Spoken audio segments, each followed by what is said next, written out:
What's up everyone? Hope you guys are doing great during this period of social isolation. I, for one, have definitely gone a little bit stir crazy over the past month, but on a more positive note, we did move house and the office space is so much bigger. And I can't wait to be producing content from you guys in this new space. Now, some of you guys might have seen our most recent post that we did across our social media, which is this fun little photo edit of myself cloned like 5 times, kind of like displaying different stages of isolation. Now, we actually got a few people wondering how we put that photo together, so we thought, why not show you? So let's get into it. So the first thing you're gonna need to do to get this photo is have something that you can sit your camera on to keep it in exactly the same position for the whole photo shoot. We're gonna use a tripod for this one today, but if there was like a collection of books or a table or anything like that, you can use that as well. You basically just wanna get the right angle and make it stay in that exact position and not move. So what you wanna do with this one is basically shoot it from the widest angle that you possibly can. That way it'll give you the most room to kind of play around with the characters' positions and also to make it easier to splice them together if they're not overlapping each other. So we've gone ahead and set up our tripod on the other side of the room, and then we're gonna shoot across from there. Once you've got the camera stationary in the position of your shot, so it's all set up and ready to go, we're gonna start taking the photo. Now there's 2 ways that you can do this. One of them is to set a self timer for like 10 seconds, and each time you click, you run into position and get the shot. The other way is if you've actually got like a remote control operation for your camera, you can buy little like remote clickers to operate from afar, or if your camera has an inbuilt Wi-Fi setting, most of them will have like a little app on your phone that you can just download, and that way you can just remotely control your camera from the phone. So we'll still set up to the self timer, move into the position that we want to get the shot, and then just hit take a photo on the phone. It'll wait like 5-10 seconds, take the snap. And that way you're not actually touching the camera at all once you've got it set up. That way it'll make it really easy to blend the images later on because the camera won't move at all and they'll all be the same angle and the same shot. So you can cut out things really easily. All right, so now we're just gonna go stand in some spots and splice it together.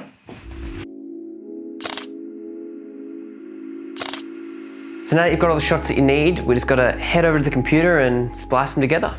All right, so I'm actually gonna work off the images that we took for that photo that you guys saw as well, so you can kind of see like a little bit of how we spliced that one together. Now the first thing you wanna do is open up Lightroom or any other photo editing software that you might currently be using. I personally like Lightroom Classic. It works really well with Photoshop because that's something else we're gonna have to use to put this image together. So yeah, first off, open up Lightroom and import the photos that you just took. So I think ours will be sitting under our hard drive, and then isolation photo. Cool.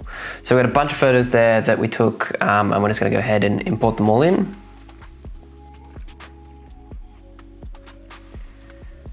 All right, there we go.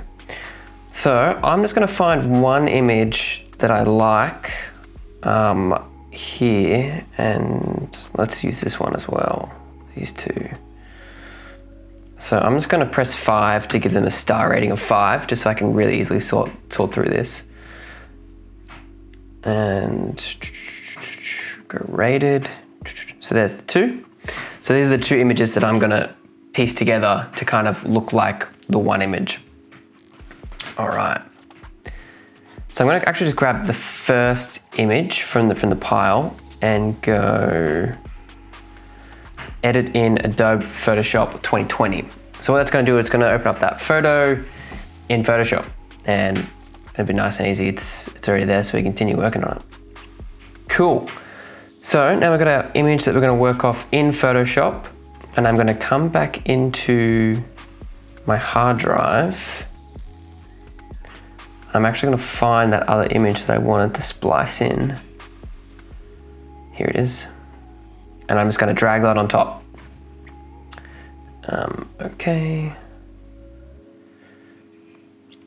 Perfect. And let's actually just make that the same size as the other image. There we go, press OK. Now both these images are aligned perfectly with each other.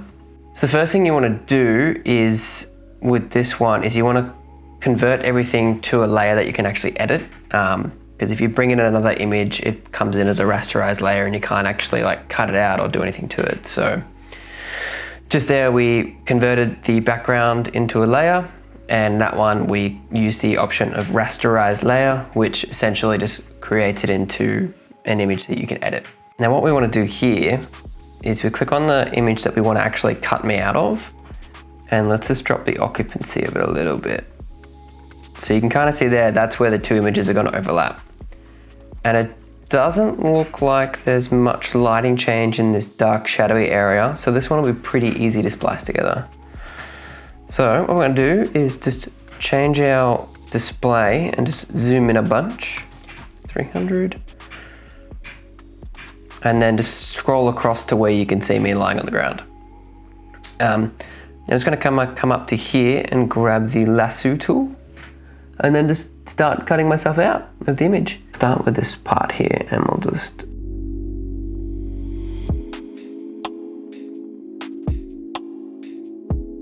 Now once you've got yourself selected like this, you essentially just want to cut out everything else in the image but the body. And you also want to keep the body in the position that it is, because it will tie in easier with everything else. You don't want to have to be like moving it around. So the way we can do that is we can head up to select, scroll down to inverse, and then that'll inverse our selection and select everything else besides what we wanted to highlight. From there we can just press delete, and that'll just get rid of most of that image. So now all we're left with is your little cutout of yourself. And once you kind of unhide the other layer, that already looks pretty good actually for that one. There's not really too much more you have to do. It's lined up pretty well. Now if they don't line up exactly, or it kind of looks like there's like a little halo because the light's a little bit different around, you can merge the layers together in Photoshop by selecting them both and then holding Command E, and that'll move them down. And then from there you can head over to, where is it? This little guy here called Clone Stamp. And what the Clone Stamp tool will do is it'll take whatever area you want it to be, and it'll paste that wherever you're painting it out. So for example, if I select the black stuff over here and then paint across, you can see how it copies that. And if I kept going further in, it would copy wherever that is. So wherever this little plus sign is what will get painted there. So if you had like a little bit of here that didn't look the best, you can kind of just merge it across. And then that'll make this guy look a little bit better, because it'll look like it actually fits into the scene a bit more, like it's meant to be there. So once you've made all of the changes that you want in Photoshop by splicing all together, you can then hit Command S and head back into Lightroom. And what that'll do is it'll automatically apply any of the edits you've done in Photoshop into your Lightroom photo. And once you're there, you can just make the image look how you want. We've got a bunch of our own presets set up that we've made to make everything kind of a bit easier for us and to keep them with our kind of style.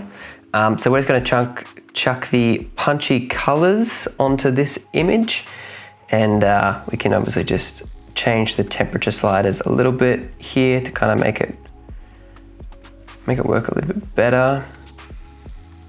It's looking pretty good there. We can brighten it up, kill out some of those highlights, shadows. Let's drop down the vibrance, increase the saturations, and then maybe kill out a bit of these blues. There we go, all done. And there you have it. That is our final image. Well, hopefully you guys have been able to learn a new technique today. And if any of you guys decide to make an image like this one using this technique, we'd love to see it. So just drop us a link to it in the comments below, or even hashtag Shoelace ISO. That way we can check it out and see what you guys are making with this technique. And we'll see you guys in the next one.